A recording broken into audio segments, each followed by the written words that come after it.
समझता हूं कि आज के अवसर पे यहाँ महान शिक्षकगण भी बैठे हुए हैं और संपूर्ण विद्यालय का संपूर्ण विद्यार्थी तो नहीं है, लेकिन विद्यार्थियों के प्रतिनिधि के रूप में कुछ यहाँ विराजमान है। आज हमें बहुत कुछ संकल्प लेने का दिन है। आज के अवसर पे शिक्षकों को भी कुछ संकल्प लेने का दिन है। हो सकता है कि आप शौक से शिक्षक बने हो, यह भी हो सकता है कि आप विवशता में शिक्षक बने हो, लेकिन शिक्षक जब बन ही गए तो आपके हाथ में निर्माण का कार्य सौंपा गया है। आने वाले भारत के निर्माण के लिए आप ही जिम्मेदार हैं। इसलिए अपने दायित्व को अच्छा से निर्वहन करने के लिए हमें खुद से कुछ वादे करने चाहिए। क्या हम अपने कार्य को इतना ईमानदारी से करेंगे कि हम उस कुल खानदान के व्यक्ति हैं जिस कुल खानदान में डॉक्टर सर्वपल्ली राधाकृष्णन का जन्म हुआ, जिस कुल खानदान में चाणक्य का जन्म हुआ, जिस कुल खानदान में पंडित मदन मोहन मालवीय का जन्म हुआ, जिस कुल खानदान में डॉक्टर एपीजे अब्दुल कलाम साहब का जन्म हुआ। ऐसे महान विरासत है हिंदुस्तान के शिक्षकों का, और हमें अगर शिक्षक कोई आदर से कहता है तो हमें आज के अवसर पे संकल्प लेने का जरूरत है कि हम कभी भी वैसा काम, कदापि भूल चूक के साथ वैसा काम नहीं करेंगे जिससे शिक्षकों का कभी भी मस्तक नीचा हो जाए। वैसा कार्य हम नहीं करेंगे। ये छोटा छोटा संकल्प लेकर ही हम महान बनते हैं।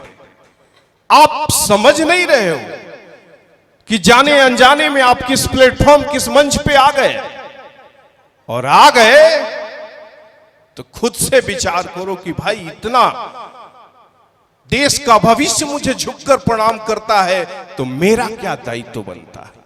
क्या मेरा दायित्व बनता है कि नेल बढ़ा ले? क्या मेरा दायित्व बनता है नेल पॉलिश कर ले? क्या मेरा दायित्व है कि फैशन दिखाएं? यह देश फैशन से नहीं चलने वाला है, यह देश पैशन से चलने वाला है। इस दिशा में हमें सोचने की जरूरत है। हमें सोचने की जरूरत है कि हमारा लिविंग स्टैंडर्ड कैसा होना चाहिए। हमको देखकर कोई अपना मुझे आदर्श बनाता है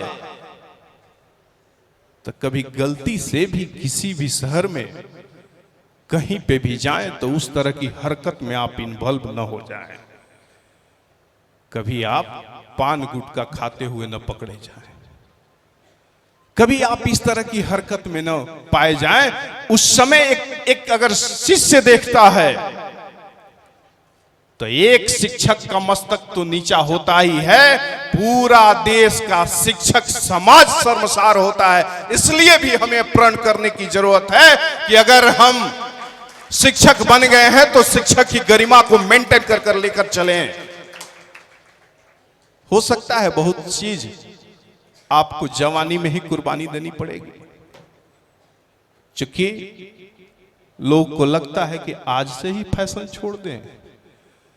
तो अगर आपको फैशन की अभिलाषा है तो फैशन शूटिंग में जाना चाहिए।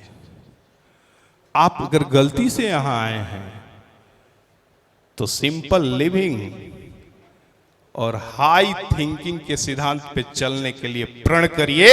जिस रास्ते पे हमारे सर्वपल्ली राधाकृष्णन चला करते थे, उस रास्ते पे आज चलने की जरूरत है। तब जाकर इस तरह का आयोजन की सार्थकता साबित हो पाती।